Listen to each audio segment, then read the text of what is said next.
m'appelle Tripi Makonda, j'ai 30 ans, je suis footballeur professionnel et je suis supporter du Paris Saint-Germain.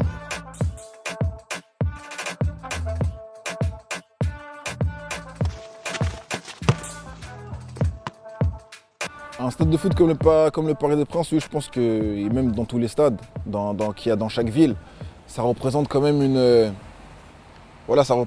un monument de la société.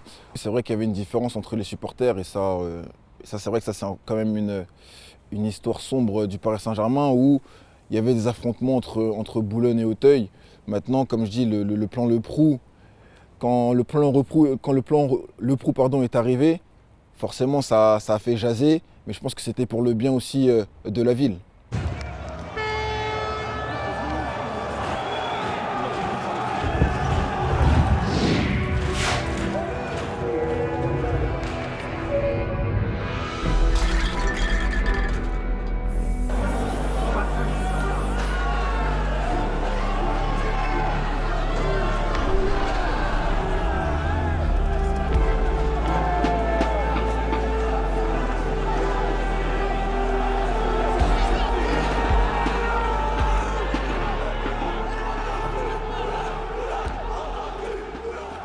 Avec mes amis, on en discutait parce qu'après, il y a aussi la période, on va dire, un peu des skinheads.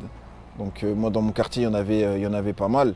Les jours de match, honnêtement, je passais pas par Boulogne, je passais plus par la tribune Paris, par Auteuil et rejoindre la tribune Paris. Donc il est vrai que la tribune Auteuil, j'y mettais pas les pieds. La tribune Boulogne, pardon, j'y mettais pas les pieds. C'était un sentiment quand même très étrange parce que, comme je dis, on sait qu'il y avait une rivalité entre Auteuil et certains supporters de Boulogne, parce que c'est pas quand même la majorité.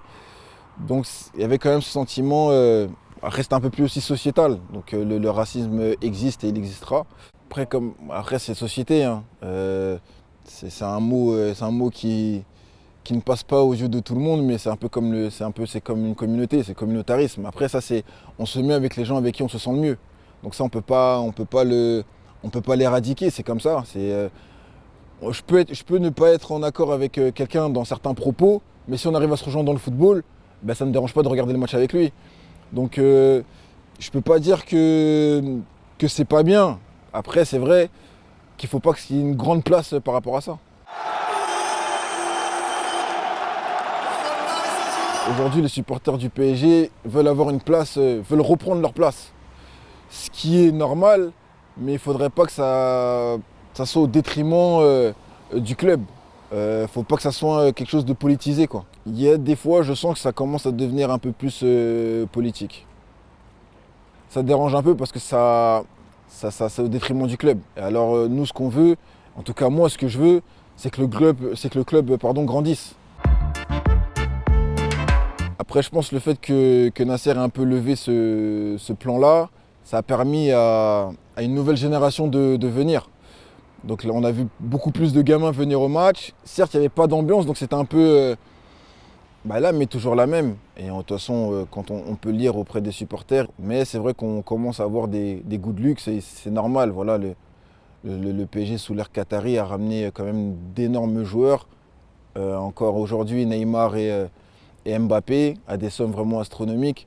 Donc forcément, à chaque mercato, on attend qu'ils nous sortent le gros chèque, qu'ils nous sortent un grand joueur.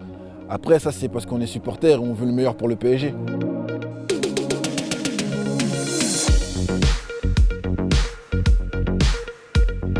Mbappé mérite un soutien de la part des supporters du PSG. Et après, il faut savoir qu'un joueur a un plan de carrière et ça, on peut rien y faire. Donc forcément, peut-être son plan de carrière, c'est d'être au PSG et après partir au Real. Nous, la seule façon qu'on peut rendre ça, c'est de le supporter c'est de le supporter quand il porte la tunique du Paris Saint-Germain. Et puis après, s'il part, on le remerciera pour tout ce qu'il a fait pour nous.